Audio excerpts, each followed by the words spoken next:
Hello student. यहाँ पे ये इकोनॉमिक्स का क्वेश्चन है। ये आपके बोर्ड एग्ज़ाम में जो क्वेश्चन आता है, यदि वैल्यू एडेड मेथड का, इधर लास्ट 2 ईयर से वैल्यू एडेड मेथड का ही आ रहा है, उसमें क्वेश्चन डायरेक्ट ना आकर के इसी तरीके से घुमा के आता है। अब इसको समझते हैं। यहाँ पे जो क्वेश्चन दिया है, calculate sales from the following data. हमें क्या कैलकुलेट करना है? हमें सेल्स कैलकुलेट करना है। हमारे पास आइटम्स जो दिए हैं वो आइटम्स में है, सब्सिडी है, ओपनिंग स्टॉक है, क्लोजिंग स्टॉक है, इंटरमीडिएट कंजम्पशन है, consumption of fixed capital means depreciation है, प्रॉफिट है, net value added at factor cost.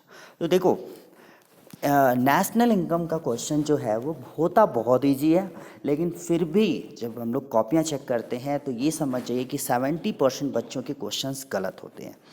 क्यों? क्योंकि हमें ये आइडिया नहीं होता कि किसका क्या यूज है। यदि क्वेश्चन में प्रॉफिट देखा तो वो प्रॉफिट वाले फार्मूले यानी इनकम मेथड में चले जाएंगे, बच्चे इसी में कंफ्यूज रहते हैं।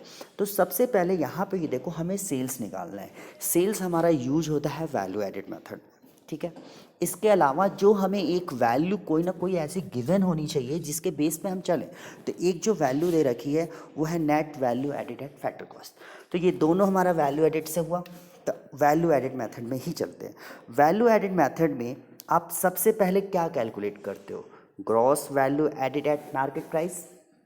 अभी तक जब भी आपने वैल्यू एडेड मेथड का बेसिक पढ़ा होगा तो सबसे पहले आपको यही सिखाया गया है कि gross value added at market price ये निकालना। इसको निकालने का क्या फार्मूला है? Sales plus change in stock. इनकी जगह पे वैल्यू ऑफ आउटपुट भी डाला जा सकता है। वैल्यू ऑफ आउटपुट नहीं है तो sales plus change in stock minus intermediate consumption. अब हम इस इक्वेशन पे जाएंगे तो हमें ना यही पता है और ना ही सेल्स पता है, ना ग्रॉस वैल्यू एडेड पता है, ना ही सेल्स पता है।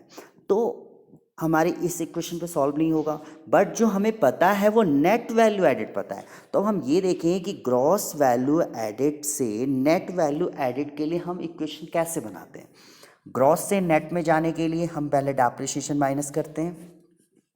मार्केट प्राइस से फैक्टर कॉस्ट, यानी मार्केट से फैक्ट्री में जाने के लिए हम एनआईटी को हटाते हैं, एनआईटी माइनस करते हैं। तो हम इसी इक्वेशन को लेके चलते हैं। हमारा न्यू फार्मूला जो बना, net value added at factor cost equal to gross value added at market price minus depreciation minus NIT.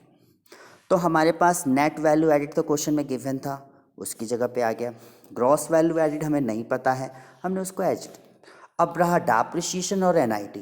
तो देखो, डेप्रिसिएशन आपका दिया हुआ है, सॉरी ये नहीं, डेप्रिसिएशन ये आपका दिया हुआ है। कंजम्पशन ऑफ फिक्स्ड कैपिटल को हम डेप्रिसिएशन कहते हैं, वो दिया हुआ है। इसके अलावा चाहिए एनआईटी। एनआईटी का क्या फार्मूला होता है? NIT equal to indirect tax minus subsidies. तो इनडायरेक्ट टैक्स यहाँ पे नहीं है बट सब्सिडीज़ है, तो हमने इनडायरेक्ट टैक्स को 0 मान लिया, सब्सिडीज़ को 100 माइनस किया। ये हो गया टोटल हमारा एनआईटी। अब इसको हम अपने इक्वेशन में ले आए। इक्वेशन में हमारा डेप्रिसिएशन सीधे सीधे आ गया, माइनस करना था। अब जो हमें एनआईटी ले आना है, एनआईटी हमें माइनस करना है, तो माइनस का साइन इक्वल टू 0 माइनस 100। अब इसे सॉल्व किया, 2500 gross value added market price minus 500, ये इससे माइनस हुआ तो माइनस का 100 एंड टू माइनस, तो यानी ये प्लस का 100 हो गया। इसे सॉल्व किया, देखो ये हमने इसमें पूरा समझाया आपको, जैसे 10th में पढ़ते हो। ये 2500 इधर का आया, नेगेटिव हो गया।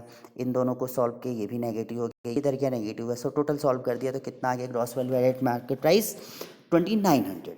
अब हम जो इक्वेशन बनाए थे, जो हमारा ऊपर का इक्वेशन था, इस पे चले, हमें ये मिल गया, ये कैलकुलेट होकर क्या आ गया, ठीक है। सेल्स हमें नहीं पता है, चेंज इन स्टॉक और इंटरमीडिएट कंजम्पशन। क्वेश्चन में चेंज इन स्टॉक कहीं नहीं दिया है, तो चेंज इन स्टॉक का क्या फार्मूला होता है? Closing stock minus opening stock. तो क्लोजिंग भी दिया है, ओपनिंग भी दिया है, तो इन दोनों के डिफरेंस को यानी 600 माइनस 200 यानी 400 हमारा चेंज इन स्टॉक हो गया। इंटरमीडिएट कंजम्पशन ऑलरेडी दिया हुआ है, इंटरमीडिएट कंजम्पशन ये आ गया।